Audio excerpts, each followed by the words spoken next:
Hi all, welcome to big learning. ഇന്ന് നമ്മൾ discuss ചെയ്യാൻ പോകുന്നത് U G C net paper two കൊമേഴ്സിൽ യൂണിറ്റ് 4 ആണ്. അതായത് business finance and international finance area. ഈ ഒരു ടോപ്പിക്കുമായി ബന്ധപ്പെട്ട് ഏതൊക്കെയാണ് നമ്മളുടെ റെലവൻറ്റ് ടോപ്പിക്സ്, അതോടൊപ്പം തന്നെ സിലബസ് എന്താണ്, ഏതെല്ലാമാണ് പ്രീവിയസ് ഇയർ ക്വസ്റ്റ്യൻസ്, ഏറ്റവും ഇമ്പോർട്ടൻ്റ് ആയിട്ടുള്ള ടോപ്പിക്കുകൾ ഐഡന്റിഫൈ ചെയ്യുക, പ്രിപ്പറേഷൻ കുറച്ചുകൂടി ഈസി ആക്കുക എന്നുള്ളതാണ് ഈ ഒരു ലെക്ചർ കൊണ്ട് ഉദ്ദേശിക്കുന്നത്. സോ നമുക്ക് സ്റ്റാർട്ട് ചെയ്യാം. ഫസ്റ്റ് ഓഫ് ഓൾ നമുക്ക് ഈ ഒരു യൂണിറ്റ് 4ന്റെ സിലബസിലേക്ക് പോകാം. സിലബസിലേക്ക് വരുവാണെങ്കിൽ 2 പാർട്ടായിട്ട് നമുക്ക് ഈ സിലബസിനെ ഡിവൈഡ് ചെയ്യാൻ സാധിക്കും. ഒരു പാർട്ടിൽ ഫിനാൻഷ്യൽ മാനേജ്മെന്റ് ഏരിയയും ഓർ ബിസിനസ് ഫിനാൻസ് ഏരിയയും, രണ്ടാമത്തെ പാർട്ടിൽ ഇന്റർനാഷണൽ ഫിനാൻസ് ഏരിയയുമാണ് വരുന്നത്. So scope and source of finance, അതിൽ തന്നെ ലീസ് ഫിനാൻസിങ്ങിന് കൂടുതൽ സിഗ്നിഫിക്കൻസ് കൊടുത്തായിട്ട് നമുക്ക് കാണാം. ലീസ് ഫിനാൻസിങ്ങിനെ പറ്റി സ്പെസിഫിക് ആയിട്ട് മെൻഷൻ ചെയ്തിട്ടുണ്ട്. Then cost of capital and time value of money, capital structure, capital budgeting decisions, അതിനകത്ത് ഡിഫറെൻറ്റ് ടെക്നിക്സ് ഓഫ് ക്യാപിറ്റൽ ബഡ്ജറ്റിങ്ങിനെ പറ്റി നമ്മൾ അറിഞ്ഞിരിക്കണം. അതോടൊപ്പം working capital management, dividend decision, theories and policies, ഇവയിലെല്ലാം തന്നെ ഡിഫറെൻറ്റ് തിയറീസ്, ഇപ്പോൾ ക്യാപിറ്റൽ സ്ട്രക്ചറുമായി ബന്ധപ്പെട്ട തിയറീസും അതേപോലെ ബഡ്ജറ്റിങ്ങുമായി ബന്ധപ്പെട്ട തിയറീസും കൺസെപ്റ്റ്സും ഒക്കെ നമ്മൾ അറിഞ്ഞിരിക്കണം. അവയ്ക്കൊക്കെയാണ് കൂടുതൽ ഇമ്പോർട്ടൻസ് കൊടുക്കേണ്ടത്. Then risk and return analysis, asset securitization. Securitization കൺസെപ്റ്റിനെ പറ്റി പലതവണ റിപ്പീറ്റഡ് ആയിട്ട് ക്വസ്റ്റ്യൻസ് വന്നിട്ടുണ്ട്. ആ ഒരു ഏരിയ ഇമ്പോർട്ടൻ്റ് ആണ്. ദെൻ റിസ്ക് ആൻഡ് റിട്ടേണും നമ്മളെ സംബന്ധിച്ച് സിഗ്നിഫിക്കൻ്റ് ആണ്. ഇത്രയും ടോപ്പിക്കുകൾ ഫിനാൻഷ്യൽ മാനേജ്മെന്റുമായി ബന്ധപ്പെട്ടതാണ്. ബാക്കി വരുന്ന ടോപ്പിക്സ് ഇന്റർനാഷണൽ ഫിനാൻസുമായി ബന്ധപ്പെട്ട് നമുക്ക് പറയാൻ സാധിക്കും. ഒന്നാമതായിട്ട് international monetary system. International monetary സിസ്റ്റത്തിന്റെ കൺസെപ്റ്റ് എന്താണ്, ഓക്കെ, ഏതൊക്കെയാണ് ഡിഫറെൻറ്റ് കോമ്പോണൻസ്, ഏതൊക്കെയാണ്, അങ്ങനെയുള്ള ഒരു ബേസിക് അവയർനെസ് നമുക്ക് ആവശ്യമാണ്. Then foreign exchange management, exchange rate risk and hedging technique. അവിടെയാണ് ഓപ്ഷൻ ട്രേഡിങ്ങുമായി ബന്ധപ്പെട്ടും കൺസെപ്റ്റ്സ് ഒക്കെ നമ്മളോട് ചോദിക്കാം. International forward transaction, future transaction, അങ്ങനെയുള്ള കൺസെപ്റ്റൊക്കെ നമ്മളോട് ഈ ഏരിയയിൽ ചോദിക്കാറുണ്ട്. Then international financial market and instruments, euro currency, GDR, ADR etcetera. So അതിൽ ADR കൺസെപ്റ്റ്, ADR, GDR എന്താണ്, ഇവയുടെയൊക്കെ അവയർനെസ് നമുക്ക് ആ ഏരിയയിൽ നിന്നും ആവശ്യമാണ്. And finally international arbitrage. So arbitrage കൺസെപ്റ്റിനെ പറ്റിയും ആൻഡ് മൾട്ടിനാഷണൽ ക്യാപിറ്റൽ ബഡ്ജറ്റിംഗ്, ഇതെല്ലാം തിയറിറ്റിക്കൽ നോളജാണ് ഈ ഏരിയാസിൽ നമുക്ക് ആവശ്യമായിട്ടുള്ളത്. ഓക്കെ, സോ സിലബസ് നമ്മൾ കണ്ടു. ഇനി ഈ സിലബസ് ഏരിയയിൽ നിന്നും നമ്മൾക്ക് ഐഡന്റിഫൈ ചെയ്യാവുന്ന മോസ്റ്റ് ഇമ്പോർട്ടൻ്റ് ആയിട്ടുള്ള 7 ടോപ്പിക്സ് പറയുകയാണെങ്കിൽ അവ ഇവയാണ്. ആദ്യമായിട്ട് കോസ്റ്റ് ഓഫ് ക്യാപിറ്റൽ. ഒരുപാട് ക്വസ്റ്റ്യൻസ് റിപ്പീറ്റഡ് ആയിട്ട് ചോദിച്ചിട്ടുള്ളതാണ് കോസ്റ്റ് ഓഫ് ക്യാപിറ്റലുമായി ബന്ധപ്പെട്ട്. അതോടൊപ്പം ലീസ് ഫിനാൻസിങ് കൺസെപ്റ്റിലെ different types of lease, match the following ഒക്കെ ആയി പലതവണ ചോദിച്ചിട്ടുണ്ട്.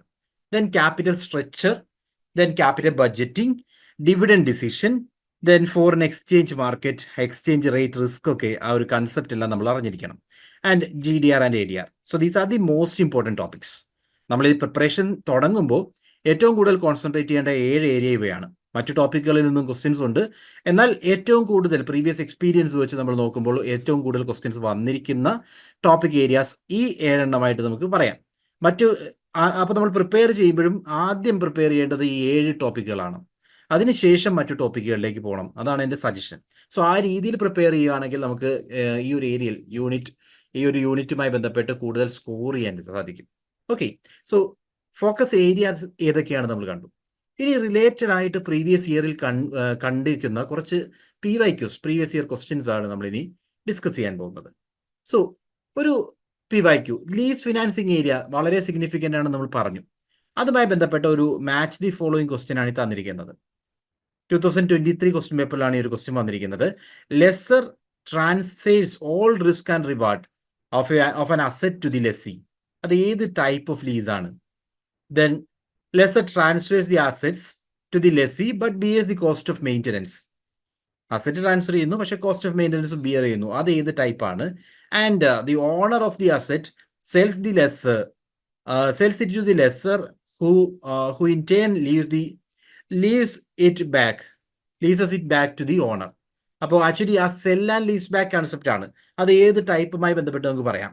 And finally lessor owns or acquires the asset that are leased to a given lessee. Okay, അദ്ദേഹം ഓൺ ചെയ്യുന്ന അസറ്റ് ഒരു ലെസ്സിക്ക് ലീസ് ചെയ്യുന്നു, ആ കൺസെപ്റ്റ്. സോ നമുക്ക് ഡിഫറെൻറ്റ് ടൈപ്സ് വന്നിട്ടുണ്ട്. Indirect lease, operating lease, financial lease and direct lease. നമ്മളൊന്ന് match ചെയ്യുവാണെങ്കിൽ ഇതിനകത്ത് ഏറ്റവും പ്രോപ്പർ മാച്ച് ആയിട്ട് പറയാവുന്നത് ഫിനാൻഷ്യൽ ലീസ് ആണെങ്കിൽ അത് കൊണ്ട് ഉദ്ദേശിക്കുന്നത് lessor transfers all risk and rewards of an asset to the lessee. എല്ലാ റിസ്ക്കും റിവാർഡ്സും ലെസ്സിയിലേക്ക് ട്രാൻസ്ഫർ ചെയ്ത് കഴിഞ്ഞാൽ അത് ഫിനാൻഷ്യൽ ലീസിന് എക്സാമ്പിൾ ആണ്. സോ മാച്ച് ചെയ്യാവുന്നത് 1, 3 ആണ്. ദെൻ രണ്ടാമതായിട്ട് ഓപ്പറേറ്റിംഗ് ലിവറേജ് പറയുകയാണ്, ഓപ്പറേറ്റിംഗ് ലീസ് പറയുകയാണ്. ഓപ്പറേറ്റിംഗ് ലീസ് എടുക്കുകയാണെങ്കിൽ lessor transfers assets to the lessee but bears the cost of maintenance. ഓപ്പറേഷൻസുമായി ബന്ധപ്പെട്ട് അല്ലെങ്കിൽ ആ ഒരു അസറ്റ് മെയിൻറ്റെയിൻ ചെയ്യണവുമായി ബന്ധപ്പെട്ട എല്ലാ കോസ്റ്റുകളും ലെസ്സർ തന്നെ മെയിൻറ്റെയിൻ ചെയ്യുകയാണ്, ലെസ്സർ തന്നെ പേ ചെയ്യുകയാണ്. അങ്ങനെയാണെങ്കിൽ അതിനെ ഓപ്പറേറ്റിംഗ് ലീസ് എന്ന് പറയും.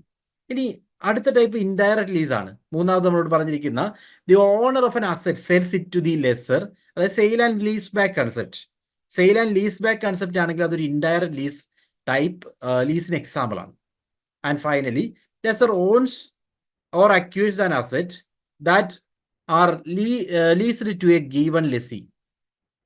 ഒരു ലെസ്സർ ഒരു അസറ്റ് എടുക്കുന്നു, അതിൽ ഒരു പെർട്ടിക്കുലർ ലെസ്സിക്ക് ലീസ് ചെയ്യുന്നു. സിമ്പിൾ ഡയറക്റ്റ് ലീസിന് എക്സാമ്പിൾ ആണ്. So these are the different types. ആ ടൈപ്സിനെ മാച്ച് ദി ഫോളോയിങ് ആയിട്ടാണ് ചോദിച്ചിരിക്കുന്നത്. So the right answer is option C. Okay, അപ്പോൾ ഇത്തരത്തിൽ ഏതെങ്കിലും ഒരു ടൈപ്പ് ഓഫ് ലീസ് എടുത്തിട്ട് അതിനെപ്പറ്റി ചോദിക്കാം, അല്ലെങ്കിൽ ഇത്തരത്തിലൊരു കോമ്പിനേഷൻ ഓഫ് ലീസ് പറഞ്ഞിട്ട് അതിലേതാണ് ഏതുമായിട്ടാണ് നമുക്ക് മാച്ച് ചെയ്യാൻ സാധിക്കുക, അതിൻ്റെ മീനിങ് എന്താണ് എന്ന് ഐഡന്റിഫൈ ചെയ്യാനുള്ള മാച്ച് ദി ഫോളോയിങ് ക്വസ്റ്റ്യൻസും ചോദിക്കാം. അപ്പോൾ വളരെ ഇമ്പോർട്ടൻ്റ് ആയിട്ടുള്ള ഒരു ടോപ്പിക് ഏരിയ ആണ്. There were many questions from this area. അതൊന്ന് ഇമ്പോർട്ടൻസ് കൊടുത്തുകൊണ്ട് തന്നെ നമ്മൾ പ്രിപ്പയർ ചെയ്യുക. Okay, let me move on to the second question. Which of the following statements are true? Indicate the correct code. നമുക്ക് 4 statements തന്നിട്ടുണ്ട്. Tax shield on depreciation and interest is an important variable both for the lessor and lessee. Second option, a lessee may evaluate the lease options as against the buying option.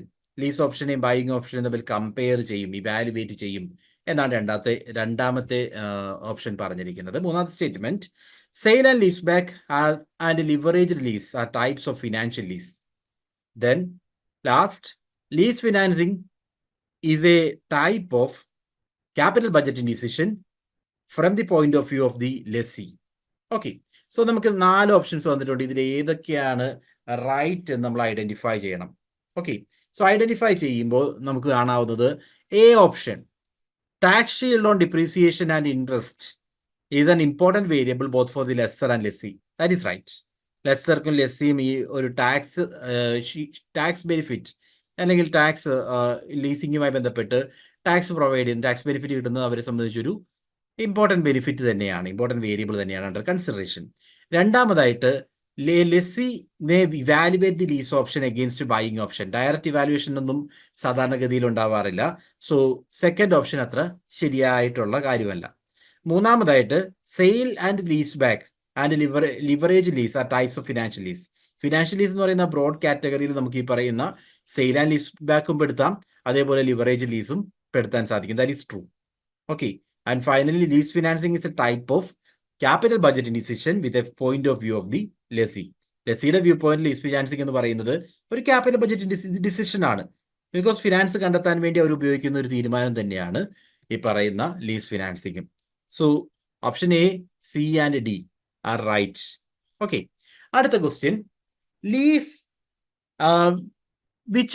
which includes a third party, a lender is known as. ഒരു third party വരുന്ന lease ആണെങ്കിൽ അതിനെ എന്ത് വിളിക്കും? Direct lease, sales and lease back, leverage lease and inverse lease. ഇവിടെ നിങ്ങൾ ഓർക്കുക, third party വരിക എന്ന് പറഞ്ഞാൽ ഒരു ഫിനാൻഷ്യർ അവിടെ വരുന്നുണ്ട്, അതായത് ഒരു ഡെറ്റ് ഒബ്ലിഗേഷൻ അവിടെ വരുന്നുണ്ട്. അങ്ങനെയാണെങ്കിൽ അതിനെ ലിവറേജ് ലീസ് എന്ന് പറയും. ഒരു തേർഡ് പാർട്ടിയുമായി ബന്ധപ്പെട്ട് ഒരു ലോൺ എടുത്തിട്ടാണ് ഈ ലിവറേജ് നടത്തുന്നത് അല്ലെങ്കിൽ ഈ ലീസിൽ ഏർപ്പെടുന്നതെങ്കിൽ അവിടെ ഒരു ഫിനാൻസർ ഉണ്ട്. ആ ഫിനാൻഷ്യർ എന്ന് പറയുന്നത് ഒരു ലിവറേജ് ആണ്, ഒരു അഡീഷണൽ ലിവറേജ് ആണ് അവിടെ യൂസ് ചെയ്തിരിക്കുന്നത്. Means debt obligation is there, അതാണ് അതിന്റെ മീനിങ് വരുന്നത്.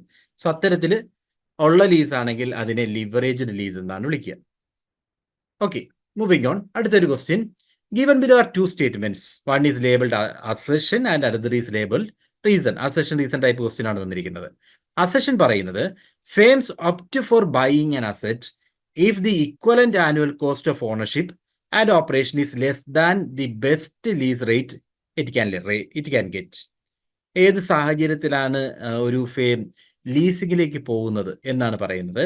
So a firm opt for buying an asset, ബൈയിങ്ങിലേക്ക് പോകുന്നത് കേട്ടോ, buying an asset if the equivalent annual cost of ownership and operation is less than the best lease rate it can get.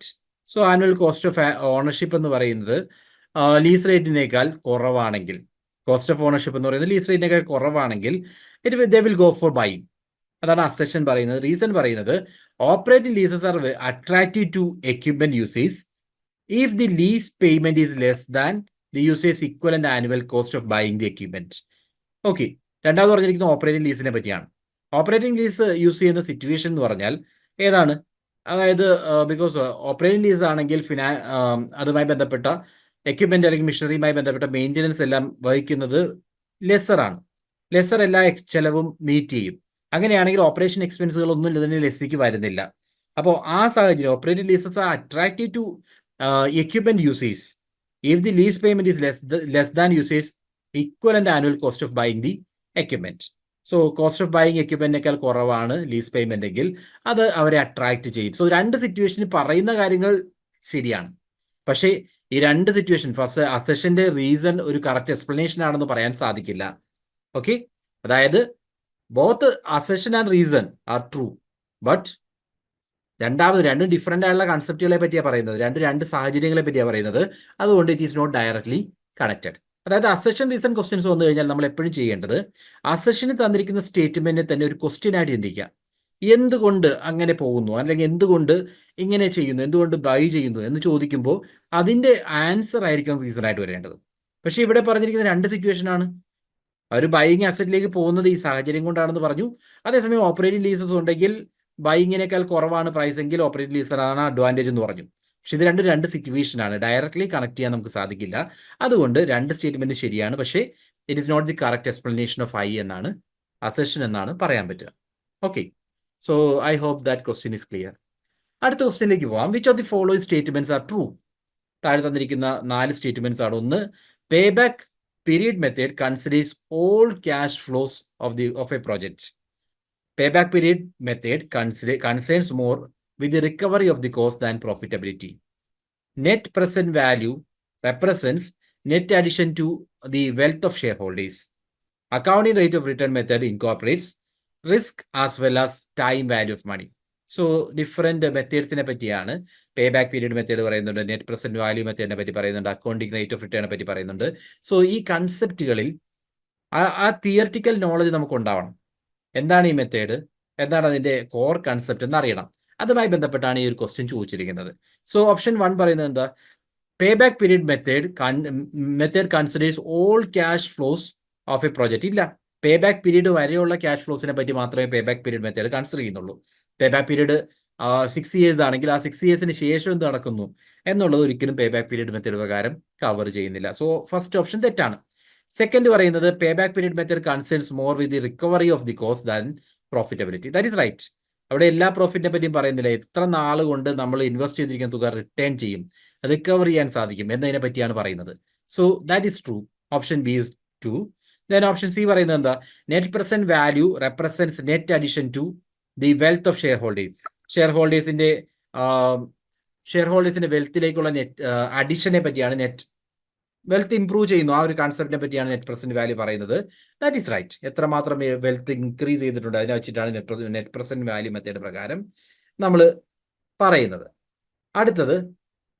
അടുത്ത option പറയുന്നത് accounting rate of return method incorporates risk as well as time value of money. Time value of മണിയെ പറ്റി ഇവിടെ consider ചെയ്യുന്നില്ല. Time value of money consider ചെയ്യുന്ന ഒരു method അല്ല accounting rate of return. So തന്നിരിക്കുന്ന ഓപ്ഷൻസിൽ ബിയും സിയും കൺസെപ്റ്റുകൾ ശരിയാണ്. ഓപ്ഷൻ എയും ഡിയും കറക്റ്റ് അല്ല. ഓക്കെ, അടുത്ത question, which of the following is not true with reference to capital budgeting. Capital ബഡ്ജറ്റിംഗുമായി ബന്ധപ്പെട്ട് താഴെ പറയുന്നതിൽ ഏതാണ് തെറ്റായിട്ടുള്ളത് എന്നാണ് ചോദിച്ചിരിക്കുന്നത്. Capital budgeting is related to asset replacement decision. Okay, capital budgeting is related to asset replacement decision. That is right. Budgeting എന്ന് പറയുമ്പോൾ നമ്മൾ ആ ഒരു കൺസെപ്റ്റ് അവിടെ യൂസ് ചെയ്യുന്നുണ്ട്. റീപ്ലേസ്മെന്റുമായി ബന്ധപ്പെട്ട കൺസെപ്റ്റ് അവിടെ വരുന്നുണ്ട്. അസറ്റ് ഒന്ന് മാറ്റിയിട്ട് മറ്റൊന്ന് റീപ്ലേസ് ചെയ്യണം. ആ സാഹചര്യങ്ങളൊക്കെ ബഡ്ജറ്റിംഗ് ആവശ്യമാണ്. Cost of capital is equal to minimum required rate of return. Cost of capital എന്ന് പറഞ്ഞാൽ മിനിമം റിക്വയർഡ് റേറ്റ് ഓഫ് റിട്ടേണും ഈക്വൽ ആണ്. That is again right. Okay, minimum return cost of capital ആയാൽ മാത്രമേ നമുക്കത് മീറ്റ് ചെയ്യാൻ സാധിക്കൂ. അതിന് മുകളിൽ വന്നാൽ മാത്രമേ നമുക്ക് അതിന് പ്രോഫിറ്റ് ആയിട്ട് ട്രീറ്റ് ചെയ്യാൻ പറ്റൂ. Time of the cash flows is relevant. Timing of the cash flows is relevant. That is correct. And finally, existing investment in a project is not treated as sunk cost. നിലവിൽ invest ചെയ്തിരിക്കുന്ന ഒരു കാര്യം sunk cost ആവുന്നില്ല. Sunk cost എന്ന് പറഞ്ഞു കഴിഞ്ഞാൽ അത് നഷ്ടപ്പെട്ട് കഴിഞ്ഞു. ഓക്കെ, അപ്പോൾ ഈ പറഞ്ഞിരിക്കുന്ന സ്റ്റേറ്റ്മെന്റുകളിൽ തെറ്റായിട്ടുള്ളത് ഓപ്ഷൻ 4 ആണ്. ബാക്കി 3 സ്റ്റേറ്റ്മെന്റുകളും കറക്റ്റ് ആണ്, ഫോളോ ചെയ്യുന്നുണ്ട്. ഓക്കെ, ക്യാപിറ്റൽ ബഡ്ജറ്റിംഗുമായി ബന്ധപ്പെട്ട ആപ്റ്റ് സ്റ്റേറ്റ്മെന്റ്സ് ആണ്. നമുക്ക് മറ്റൊരു ക്വസ്റ്റ്യനിലേക്ക് പോകാം. Which of the following statement is not correct എന്നുള്ളതാണ് രണ്ടാമത്തെ വീണ്ടും ക്വസ്റ്റ്യൻ ചോദിച്ചിരിക്കുന്നത്. So the cost of capital is required rate of return to ascertain the value of a firm. Required rate of return to ascertain the value of the firm. Right, value of the firm അസർടൈൻ ചെയ്യുമ്പോൾ cost of capital rate of return ആയിട്ട് എടുത്തിട്ടാണ് നമ്മൾ value of firm ascertain ചെയ്യുന്നത്. രണ്ടാമതായിട്ട്, different sources of funds have A specific cost of capital relating to the source only. Then, cost of capital does not comprise any risk premium, and cost of capital is the basic data for NPV technique. അപ്പോൾ risk premium is included. എല്ലാ premium include ചെയ്തിട്ടാണ് നമ്മൾ cost of capital പറയുന്നത്. അപ്പോൾ ഒരു risk premium ഇതിനകത്ത് include ചെയ്യുന്നില്ല എന്ന് പറയുന്നത് തെറ്റായ കൺസെപ്റ്റ് ആണ്. ബാക്കി 2 ഓപ്ഷൻസും ബാക്കി 3 ഓപ്ഷൻസ് നോക്കാം. ആദ്യം നമ്മളോട് പറഞ്ഞത് cost of capital is required rate of return to ascertain the value of firm. That is right. Different source of funds have specific cost of capital related to that source only. ഓരോ സോഴ്സിനും അതിൻ്റെതായ cost of capital, like cost of equity, cost of debt എന്ന് നമ്മൾ പറയില്ലേ, ഓരോ സോഴ്സിനും അതിൻ്റെതായ cost of ക്യാപിറ്റലാണ് വരുന്നത്. That will be particular to that source of fund. And finally, cost of capital is basic data for NPV technique. NPV net present value മെത്തേഡിൽ ഏറ്റവും ബേസിക് ഡേറ്റ എന്ന് പറയുന്നത് കോസ്റ്റ് ഓഫ് ക്യാപിറ്റൽ ആണ്. So ഈ പറഞ്ഞിരിക്കുന്നത് പ്രകാരം അപ്പോൾ ടെക്നിക്സ് ഒക്കെ നമ്മൾ കൃത്യമായിട്ട് അറിയണം. കോസ്റ്റ് ഓഫ് ക്യാപിറ്റൽ കൺസെപ്റ്റുമായി ബന്ധപ്പെട്ടാണ് ഈ ക്വസ്റ്റ്യൻ വന്നിരിക്കുന്നത്. അതുമായി ബന്ധപ്പെട്ട തിയറീസ് ഒക്കെ നമ്മൾ കൃത്യമായിട്ട് നോക്കിയാലേ നമുക്ക് ഇത്തരം ക്വസ്റ്റ്യൻസിന് ആൻസർ ചെയ്യാൻ സാധിക്കും. ഓക്കെ, അപ്പോൾ അടുത്ത question, full details for the issue of ADR by the company must be furnished within 30 days from the date of its closure to. ADR മായി ബന്ധപ്പെട്ട് എന്താണ് ADR? അമേരിക്കൻ ഡെപ്പോസിറ്ററി റിസീപ്റ്റ്സ് ആണ്. അതായത് ഇന്ത്യൻ കമ്പനീസിന് ഇപ്പോൾ അമേരിക്കൻ സ്റ്റോക്ക് എക്സ്ചേഞ്ചുകളിൽ സ്റ്റോക്കുകൾ list ചെയ്യണമെങ്കിൽ അതിന് use ചെയ്യാവുന്ന ഒരു ടെക്നിക്കാണ്. They cannot directly list. അത് ഓർത്തേക്കുക, ഡയറക്ട്ലി അവർക്ക് ഒരിക്കലും അവരുടെ ഷെയർസ് ഫോറിൻ സ്റ്റോക്ക് മാർക്കറ്റുകളിൽ ലിസ്റ്റ് ചെയ്യാൻ സാധിക്കില്ല. അപ്പോൾ അതിന് പകരം അവിടെ ബാങ്കുകളിൽ അവർ ഈ പറയുന്ന ഷെയർസ് സബ്മിറ്റ് ചെയ്യും. അതിന് റിസീപ്റ്റ്സ് ആയിട്ട്, അതിന് പകരമായിട്ടുള്ള റിസീപ്റ്റ്സ് ആയിട്ട് അമേരിക്കൻ ബാങ്കുകൾ പ്രൊവൈഡ് ചെയ്യുന്നതാണ് ADR റിസീപ്റ്റ്സ്. ഓരോ ADR റിസീപ്റ്റിനും ഇന്ന നമ്പർ ഓഫ് ഷെയർസ് എന്നാണ് കൺവേർട്ട് ചെയ്യാൻ സാധിക്കുക. അതായത് ADR പിന്നീട് നമ്പർ ഓഫ് ഷെയർസ് ആയിട്ട് കൺവേർട്ട് ചെയ്യാൻ സാധിക്കും. ആ ADR പറ്റിയുള്ള കൃത്യമായ ധാരണ ഉണ്ടാവുക. ADR, അതേപോലെ ഗ്ലോബൽ ഡെപ്പോസിറ്റ് റിസിപ്റ്റ് ഉണ്ട് GDR, അതേപോലെ യൂറോ ഡെപ്പോസിറ്റ് റിസിപ്റ്റ്സ് ആണ് EDR എന്ന് പറയുന്നത്. ഗ്ലോബൽ ഡെപ്പോസിറ്ററി റിസിപ്റ്റും EDR തമ്മിൽ ചില ഡിഫറൻസസ് മാത്രമേ ഉള്ളൂ. യൂറോയിലേക്ക് കൺവേർട്ട് ചെയ്യുന്ന പറയുന്ന കൺസെപ്റ്റിലുള്ള ഡിഫറൻസസ് മാത്രമാണുള്ളത്. ഓക്കെ, എനിവേ ADR എന്താണെന്ന് ഓർക്കുക. ഇപ്പോൾ ഇന്ത്യൻ കമ്പനീസിന് ഫോറിൻ മാർക്കറ്റിൽ, അതായത് അമേരിക്കൻ സ്റ്റോക്ക് എക്സ്ചേഞ്ചുകളിൽ ലിസ്റ്റ് ചെയ്ത് അതിൽ നിന്ന് ബെനിഫിറ്റ് നേടാൻ ആഗ്രഹിക്കുന്നുണ്ടെങ്കിൽ ഡയറക്ട്ലി ലിസ്റ്റിംഗ് പോസിബിൾ അല്ല. അതിന് പകരം അവിടെയുള്ള ഒരു അമേരിക്കൻ ബാങ്കുമായിട്ട് ടൈപ്പിൽ അവർ ആ ബാങ്കിന് ഷെയർസ് ഇഷ്യൂ ചെയ്യും. ആ ഷെയർസിനെ അവർ ADR ആയിട്ട് കൺവേർട്ട് ചെയ്തിട്ട് കമ്പനികൾക്ക് കൊടുക്കും. ആ ADR എന്ന് പറയുന്നത് അമേരിക്കൻ സ്റ്റോക്ക് എക്സ്ചേഞ്ചിൽ ട്രേഡബിൾ ആണ്. അങ്ങനെയാണ് ഇൻഡയറക്ട്ലി അവർ ട്രേഡ് ചെയ്യുന്നത്. സോ ഇത്തരത്തിൽ ADR ഇഷ്യൂ ചെയ്തിട്ടുണ്ടെങ്കിൽ 30 ദിവസത്തിനുള്ളിൽ ആ ഇൻഫർമേഷൻ റിസർവ് ബാങ്ക് ഓഫ് ഇന്ത്യയെ അറിയിക്കണം. സെബിയെ അല്ല, റിസർവ് ബാങ്ക് ഓഫ് ഇന്ത്യയിലാണ് ഈ ഒരു ഇൻഫർമേഷൻ കൃത്യമായിട്ട് എത്തിക്കേണ്ടത്. ഓക്കെ, അടുത്ത question, select the correct code from the following statements being correct or incorrect. So തന്നിരിക്കുന്ന സ്റ്റേറ്റ്മെന്റ്സ്, സ്റ്റേറ്റ്മെന്റ് 1 പറയുന്നത് global deposit receipt is a bank certificate issued in more than 1 country for shares in a foreign company. So നമ്മളെ സംബന്ധിച്ച് ഇപ്പോൾ Indian company ആണെങ്കിൽ Indian company പല രാജ്യങ്ങളിലായിട്ട് shares issue ചെയ്യണം. ഇതേ രീതിയിൽ തന്നെ പല രാജ്യങ്ങളിലെ ഷെയർസ് ഇഷ്യൂ ചെയ്യാൻ വേണ്ടി ഇഷ്യൂ ചെയ്യുന്ന സർട്ടിഫിക്കറ്റ് ആണ് ഗ്ലോബൽ ഡെപ്പോസിറ്റ് റിസിപ്റ്റ്. അമേരിക്കയിലല്ലാതെ മറ്റു രാജ്യങ്ങളിൽ, ഒന്നിൽ കൂടുതൽ രാജ്യങ്ങളിൽ നമ്മൾ at a time shares issue ചെയ്യുകയാണെങ്കിൽ അവിടെ നമ്മൾ ഗ്ലോബൽ ഡെപ്പോസിറ്റ് റിസിപ്റ്റ്സ് യൂസ് ചെയ്യും. ദെൻ സ്റ്റേറ്റ്മെന്റ് പറയുന്നത് GDR is very similar to ADR. Concept പ്രകാരവും ക്രിയേഷൻ മെത്തേഡ് പ്രകാരവും GDR-ഉം ADR-ഉം ഓൾമോസ്റ്റ് സിമിലർ ആണ്. ഒന്ന് അമേരിക്കൻ സ്റ്റോക്ക് എക്സ്ചേഞ്ചുകളിലാണ്, മറ്റ് ഗ്ലോബൽ സ്റ്റോക്ക് എക്സ്ചേഞ്ചുകളാണെങ്കിൽ അതിനെ GDR എന്ന് പറയും. സ്റ്റേറ്റ്മെന്റ് 3 പറയുന്നത് GDR are called EDR when private markets are attempting to obtain euros. ഒരു പരിധി വരെ ശരിയാണ്, പക്ഷെ അബ്സല്യൂട്ട്ലി ട്രൂ അല്ല. ഈ GDR എന്ന് പറയുന്നത് ഗ്ലോബൽ ഡെപ്പോസിറ്റ് റിസിപ്റ്റ്സ് ആണ്. EDR എന്ന് പറയുന്നത് യൂറോപ്യൻ ഡെപ്പോസിറ്റ് റിസിപ്റ്റ്സ് ആണ്. അത് യൂറോ ഒബ്റ്റെയിൻ ചെയ്യുന്ന സാഹചര്യത്തിലല്ല, യൂറോപ്യൻ മാർക്കറ്റിലാണ് ട്രേഡ് ചെയ്യുന്നതെങ്കിൽ GDRനെ ഇവിടെ നമ്മൾ EDR ആയിട്ട് കൺസിഡർ ചെയ്യും. യൂറോപ്യൻ മാർക്കറ്റിലാണ് നമ്മൾ ഈ ട്രേഡിംഗ് കണ്ടക്ട് ചെയ്യുന്നതെങ്കിൽ EDR ആണ് അവിടെ യൂസ് ചെയ്യുക. രണ്ട് ഡിഫറെന്റ് കൺസെപ്റ്റ്സ് ആണ്. ഇവൻ ദോ രണ്ട് സിമിലർ ആയതുകൊണ്ട് GDR when it is traded in European stock markets, അവിടെയാണ് നമ്മൾ അതിനെ EDR ആയിട്ട് ട്രീറ്റ് ചെയ്യുന്നത്. അല്ലാതെ യൂറോ നമ്മൾ ഇൻഡയറക്ട്ലി പറയുകയാണെങ്കിൽ ശരിയാന്ന് തോന്നും, പക്ഷേ അബ്സല്യൂട്ട്ലി അതൊരു ശരിയായ ഉത്തരമല്ല. അതുകൊണ്ട് സ്റ്റേറ്റ്മെന്റ് 1ഉം 2ഉം ശരിയാണ്, പക്ഷെ statement 3 is not perfect. Okay, അതിനുള്ള റീസൺ ആണ് എക്സ്പ്ലെയിൻ ചെയ്യുന്നത്. GDR ആൻഡ് EDR പലപ്പോഴും ആ കൺസെപ്റ്റുകളെ തമ്മിൽ കൺഫ്യൂഷൻ വരാറുണ്ട്. EDR യൂറോപ്യൻ ഡെപ്പോസിറ്റ് റിസിപ്റ്റ് ആണ്, are similar instrument. But the statement that GDRs are called EDR when private markets are attempting to obtain euro, that is not accurate. EDRs are specifically issued in European markets, while GDRs are issued and traded globally. അതാണ് അതുപോലെ difference. ഇപ്പോൾ ADR American മാർക്കറ്റിലാണ് issue ചെയ്യുന്നതെന്ന് പറഞ്ഞതുപോലെ EDR എന്ന് പറയുന്നത് European മാർക്കറ്റ്സിലാണ് issue ചെയ്യുന്നത്. അപ്പോൾ ആ രണ്ട് കൺസെപ്റ്റും ഒന്നാണ്, അല്ലെങ്കിൽ EDR യൂറോയിൽ കൺവേർട്ട് ചെയ്യുമ്പോൾ അത് GDR തന്നെയാണെന്ന് പറയുന്നതിൽ ഡയറക്റ്റ്ലി ഒരു റിലേഷൻ, ഡയറക്റ്റ്ലി നമുക്കത് ശരിയാണെന്ന് 100% പറയാൻ സാധിക്കില്ല. അതുകൊണ്ട് statement 1 and 2 are correct and statement 3 is incorrect എന്നുള്ളതാണ് പെർഫെക്റ്റ് ആൻസർ. ഓക്കെ, സോ നമ്മൾ കുറച്ച് ക്വസ്റ്റ്യൻസ് കണ്ടു. ഇത്തരം ക്വസ്റ്റ്യൻസ് ആണ് പ്രീവിയസ് ഇയർ ക്വസ്റ്റ്യൻ പേപ്പറിൽ കാണുന്നത്. അപ്പോൾ ഓരോ ക്വസ്റ്റ്യനും അല്ലെങ്കിൽ ഓരോ ടോപ്പിക്സും ഡീറ്റെയിൽ ആയിട്ട് മനസ്സിലാക്കുമ്പോഴാണ് നമ്മൾ ഇത്തരത്തിലുള്ള ക്വസ്റ്റ്യൻസിന് റൈറ്റ് ആൻസേഴ്സ് കണ്ടെത്താൻ സാധിക്കുക. അപ്പോൾ നമ്മളുടെ പ്രിപ്പറേഷനുമായി ബന്ധപ്പെട്ട് ഏത് രീതിയിലായിരിക്കണം? സോ നമ്മളുടെ പ്രിപ്പറേഷൻ ഏത് രീതിയിലായിരിക്കണം? ഒന്നാമതായിട്ട് നമ്മളുടെ ആ ഒരു 7 സ്ട്രാറ്റജിക് ഫോക്കസ് ഏരിയാസ് പറഞ്ഞു. ഈ ഒരു യൂണിറ്റുമായി ബന്ധപ്പെട്ട് ആ 7 ഏരിയയും വളരെ സിഗ്നിഫിക്കൻ്റ് ആണ്. ആ 7 ഏരിയ ആദ്യം പ്രിപ്പയർ ചെയ്യുക, കൂടുതൽ കോൺസെൻട്രേറ്റ് ചെയ്യുക, ഡെപ്തിൽ മനസ്സിലാക്കാൻ വേണ്ടി ശ്രമിക്കുക. ദെൻ അത് കഴിഞ്ഞതിന് ശേഷം സെക്കൻഡ് സ്റ്റേജിൽ ബാക്കിയുള്ള ഏരിയാസിലേക്ക് പോവുക. സോ ഒരു നല്ല തിയററ്റിക്കൽ ബേസ് ഈ ഒരു ഏരിയയിൽ നമുക്ക് ആവശ്യമാണ്. In the sense that capital structure തിയറീസിനെ പറ്റി അറിയണം, അതേപോലെ കോസ്റ്റ് ഓഫ് ക്യാപിറ്റലുമായി ബന്ധപ്പെട്ട കൺസെപ്റ്റ്സ് അറിയണം, തിയറീസ് അറിയണം, ഡിഫറെൻറ്റ് മോഡൽസ് ആർ ദെയർ അതിനെപ്പറ്റി അറിയണം. അങ്ങനെയുള്ള കൺസെപ്റ്റുകളൊക്കെ നമ്മൾ കൃത്യമായിട്ട് പഠിക്കണം. അപ്പോൾ അത്തരത്തിലൊരു സ്ട്രോങ് തിയററ്റിക്കൽ ബേസ് നമുക്ക് ഈ ഒരു ഏരിയയിൽ ആവശ്യമാണ്. ദെൻ PYQs റെഗുലർലി പ്രാക്ടീസ് ചെയ്യുക. മോക്ക് ടെസ്റ്റുകൾ റെഗുലർ ആയിട്ട് ഈ ഏരിയയുമായി ബന്ധപ്പെട്ട മോക്ക് ടെസ്റ്റുകൾ അറ്റൻഡ് ചെയ്യാൻ സാധിച്ചു കഴിഞ്ഞാൽ അത് നമ്മളുടെ സബ്ജക്ട് നോളജ് കുറച്ചുകൂടി ഇംപ്രൂവ് ചെയ്യാൻ സഹായിക്കും.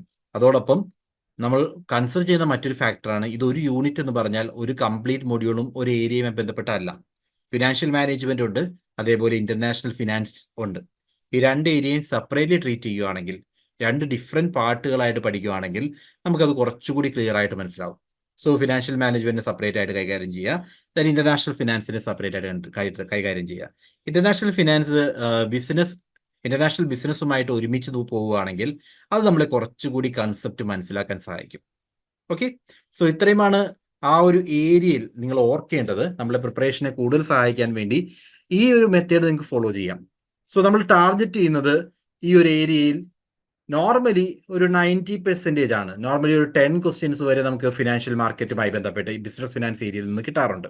ആ യൂണിറ്റിൽ നിന്നും ഒരു 8 to 10 ക്വസ്റ്റ്യൻസ് നോർമലി ഉണ്ടാവും. 90% ഒരു റോങ് ആൻസേഴ്സ് ഒക്കെ ഓക്കെയാണ്.